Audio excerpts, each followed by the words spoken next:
What if I told you that the relationship that you have with your adult child that feels broken or distant right now could actually become deeper and more meaningful than it's ever been? I know that might sound impossible if you're sitting there thinking about how your once close daughter barely calls you anymore, or how conversations with your adult son feel like you're walking on eggshells and you're afraid to say anything wrong. I have learned for myself through my own experience and through working with many midlife women, when we stop trying to change our adult children and start focusing on who we want to be as their mothers, everything shifts. Welcome to the Seasons of Joy podcast. This is episode number 168, entitled The Mother You Want to Be. My name is Jill Pack, and I am your host. Today, I'm sharing a framework that has helped transform relationships like these without changing a single thing about our kids. And I'm going to be honest with you, this isn't easy work, but it's the kind of work that changes everything. Now, before we dive in, I want to acknowledge something that I know many of you are probably feeling. This season of motherhood, when your children are adults and they're making their own choices, can feel like the hardest season yet. When they're little, you knew your role. You fed them, you protected them, you guided them. But now what? Now they're making decisions you might not agree with. They're living lives that look different from what you envisioned for them. And sometimes it feels like they just don't even need us anymore. And if you're like most moms that I work with, and if you're like me, you might be telling yourself stories. Stories like, I must have failed as a mother. I'm a terrible mother. They don't want me in their lives, or I should have done things differently. I've been there. I know these stories. I have left a difficult conversation with one of my adult children and wondered where I went wrong. But what if these stories aren't the whole truth? Here is something that changed things for me, and I believe it will for you too. Much of our relationships with our adult children exist within our own minds. Now, do we influence each other? 100% yes. But most of the time, the quality of our relationship is shaped by what we are thinking and the stories we have. It's the stories we tell ourselves about them, about ourselves as their mothers, and about what their behavior means. Let me give you an example. Let's say your adult daughter doesn't call you for 2 weeks. The facts are simple. She didn't call. But the story you might create could be something like, she doesn't care about me, or I'm a burden to her, or she's rejecting everything I've taught her. But what if those are just stories? They're not the real story. What if the real story is maybe she's been feeling overwhelmed at work? She's dealing with her own stresses and actually thinking about calling you, but she's worried you'll be upset that she hasn't called sooner, because we do give off that vibe, right? Same facts, completely different story. This understanding is so freeing because it means we don't have to change our adult children to have the relationship we want with them. We get to focus on what we can control, which is our thoughts, our responses, and who we choose to be in that relationship. And you know what? That actually is the best news. It's good news, because trying to change someone else, that's exhausting. I know that because I've done it and it doesn't work. But changing ourselves, growing into who we want to be, that's where our real power lies. One of the first things you can do to begin to strengthen your relationships with your adult children is to get clear on your values and create a vision for who you want to be as a mom to your adult children. Because the truth is, if we don't intentionally decide who we want to be in these relationships, we will find ourselves reacting out fear, disappointment, or those old patterns that no longer serve us. And I know this. Why do I know this? Because I learned it the hard way. Values are the ways of living and being in this world that are important and meaningful to you. Everybody's values are different. But when we know what our values are, we can use them as our North Star, especially when emotions are running high or when our adult children make choices we don't understand. It's really easy to show up a certain way when everything is running smoothly. Where the rubber hits the road is when we are in those tense situations, when choices are being made or there's some conflict going on, right? That's when we really get to test if we're living into our values and as the person we want to be. So I want to share with you a few questions that I would love for you to spend some time thinking about and answering for yourself. They're really good reflective questions as you begin to kind of consider, what are my values? What do I want leading me and guiding me as I become more of the person I want to be? So, one is, what does being a good mother to an adult child mean to you? Oftentimes, it's what other people have decided it means, right? And so we let that determine what a good mother means.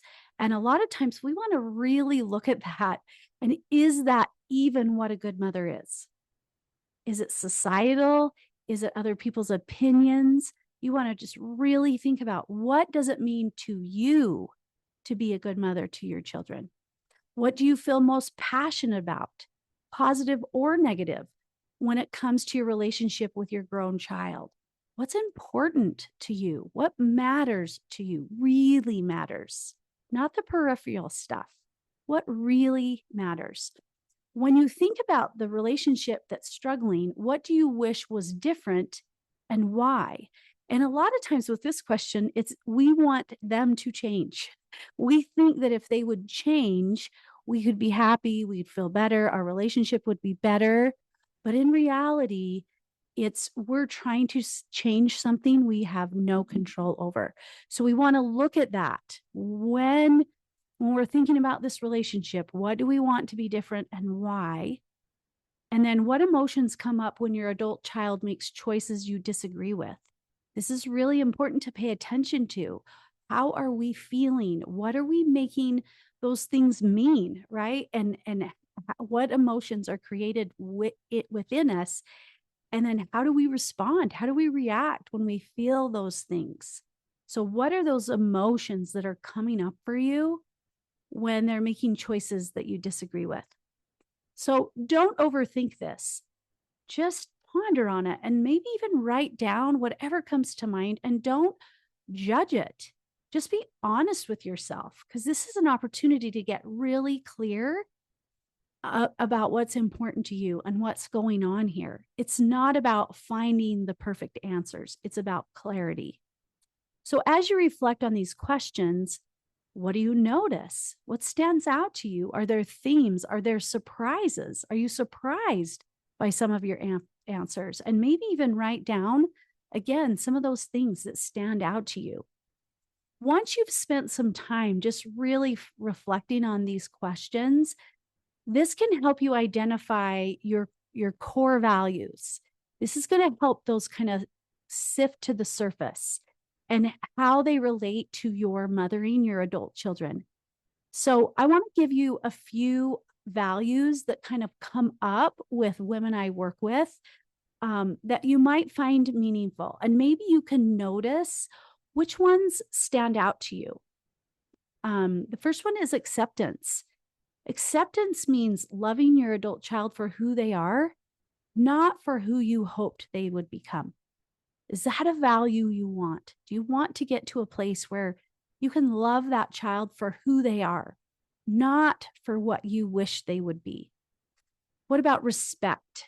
That means honoring their autonomy and their adult decisions. That's a tough one.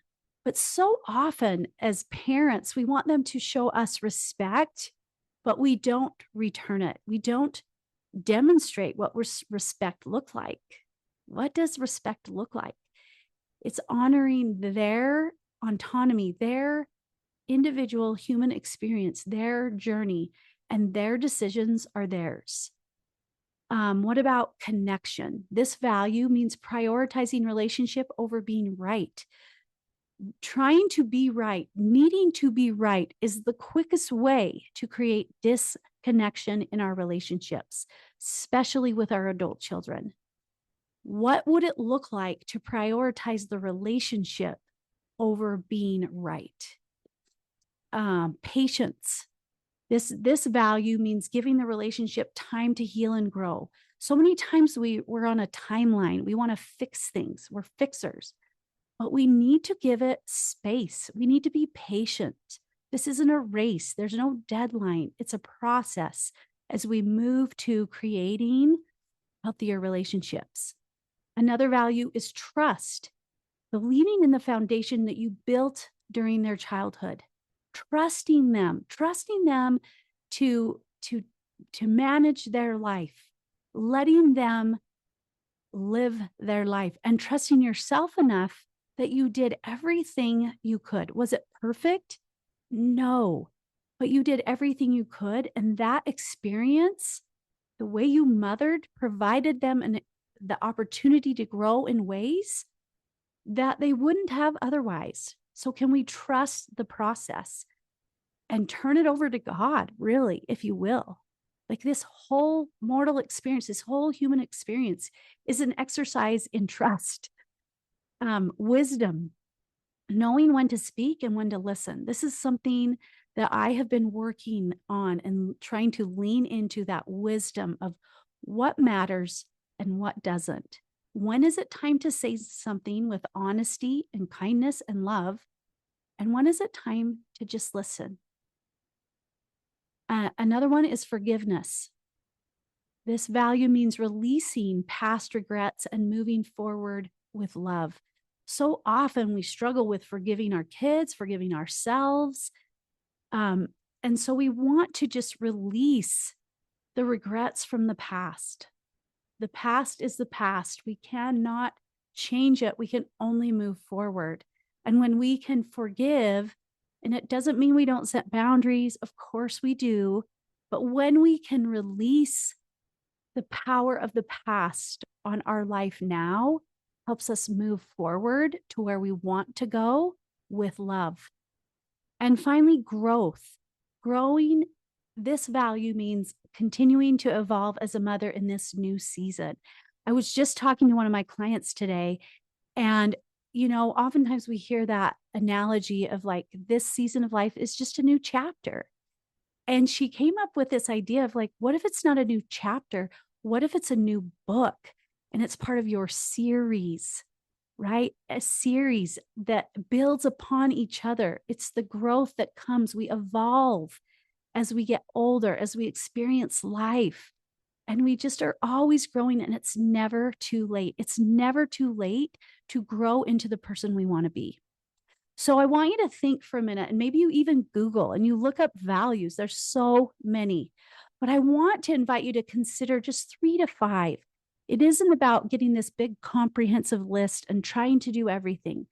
We want to narrow it down to 3 to 5 values that really speak to you so that you can begin shaping your life and relationships around those values. And then you can write those down and put them somewhere. A few years ago, I found myself constantly worried about one of my children's choices. And I believe that I knew what they should do and what they should not do. I wanted to be a loving mother. I really did, but I wasn't operating that way. I was operating from a place of fear and control. Often I would feel frustrated and sad, and this really affected the way I showed up in this relationship, and I could feel the distance growing. And when I did this values work, I realized that while I valued my child's well-being, of course I did. Of course I want the best for them. And I also value respect and trust. I had to ask myself, was my behavior showing respect for their ability to make their own decisions? Was I demonstrating trust in the values I'd spent years instilling in them? Could I trust the process of this human experience? And the answer was no. And that was hard to face, but it was also so freeing because honesty and self awareness frees us. When we can be honest with ourselves, not from a judgmental place, from a compassionate place and an accepting place, this frees us to start doing something different. So I started asking myself a different question. And it was this: what would respect and trust look like in this situation? And it changed how I showed up, and our relationship began to heal, right? What are the values that I want to shape how I interact with my kids and the relationship that we have? Once you can understand the values that you want to live by, it's time to focus on your vision. And so I have a few more questions for you to consider that help you create a picture of where you want to go. So the first one is, if you lived in alignment with your values, how would you respond when your adult child shares difficult news with you? This is a really good question to ask ourselves because, again, as I mentioned earlier, it's easy to respond in this calm, loving way when everything's going great. It's in these situations where there's tension and conflict and discord, right? Things feel there's a dissonance. How do we live in alignment in those moments? What would it look like if we did? What would it look like to be the kind of mother your adult child could actually confide in? Oftentimes, we're frustrated that they're not talking to us, but what are we doing when they do share those deep things and those concerning things? Are we correcting them? Are we criticizing them? Are we judging them? Are we trying to control them? If we're doing any of those things, they're not going to want to confide in us. How can you honor both your desire for connection and their need for independence? We can do both at the same time, right? We can foster connection while letting them be them. If you could only be remembered for three qualities as their mother, what would they be? This is something to consider. And again, we can't tell them, can't guarantee you how they're going to view us. I think that it's more of just shaping what we want to live into, and that we hope that they might be able to catch a vision of, but knowing that we lived that way. What are those qualities that we would want to be known by? And who do you want to be in your child's life story? What role do you want to play? What character you want to be? Right? That is so interesting. What kind of person, when you look at their story, what kind of person do you want to be in their story? So let's look at some examples to kind of really see how this applies. Let's say your adult child calls to tell you they're struggling at work, and you kind of have this thought that you want to just offer them solutions. You can see what's wrong and you want to tell them what they should do. But if your values include respect and trust, how might you respond differently? Maybe you would say, that sounds really challenging. How are you thinking about handling that? You're still being supportive, but you're respecting their capability to figure things out for themselves. Here's another example. Let's say your adult child chooses a career or a partner or a lifestyle that isn't what you envisioned for them. Instead of expressing disappointment or trying to change their mind, what if you approach this through your values of acceptance and love? You might say, I can see this is important to you. Tell me what you love about it. I know this can be a sticky one because we feel like if we're a good mom, we're going to set them straight. But honestly, at this point, they don't necessarily need us to set them straight. They need our love and our support. Doesn't mean we agree with everything they do. But how can we show up in love and support, and lean into those values of acceptance and love? What would that look like? Another example, let's say your adult child doesn't call as often as you would like. And instead of creating this story in your mind that they don't care about you, What would respect for their busy adult life look like? They do have their life, they have things going on, and it really isn't about you most of the time. Maybe it's just sending a text that says, thinking of you, no need to respond, just wanted you to know I love you. Right? It can be as simple as that. And we can let go of the expectations of what is enough, right? We have this arbitrary number or idea that they should respond in a certain amount of time, or we should connect with them via text or phone so many times a week. When we place that expectation, we're going to always be disappointed, right? What if the frequency doesn't matter? It's the quality. And how are we showing up in those interactions? So here's what I want you to understand. Your adult child's independence isn't a rejection of you. Let me say that again. Your adult child's independence isn't a rejection of you. It's evidence that you raised them well. They're supposed to create their own lives, make their own choices, even their own mistakes. So many of us want to protect them from those mistakes. But what if they're part of their growth? What if those mistakes are the very thing that help them grow? Your job now isn't to control or to fix, but to love and support. I know this is hard, and I'm not going to pretend that it's easy to watch your children make choices you wouldn't make. But love, real love, is the only force that can bridge the gaps between people. When we lead with love, guided by our values, we create space for our relationships to grow and to heal. This reminds me of something beautiful about the Savior's example. He never forced anyone to follow him.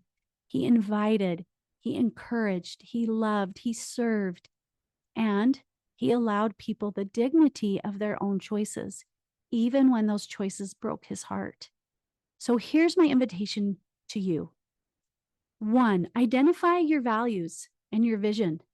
Number 2, choose 3 to 5 core values that will guide you as the mother you want to be for your adult child. And then write a sentence describing who you want to be in this relationship. And here's the most important part. It's a start small. Pick one interaction you might have with your adult child this week and ask yourself, when I interact with them, how can I show up in alignment with my values here?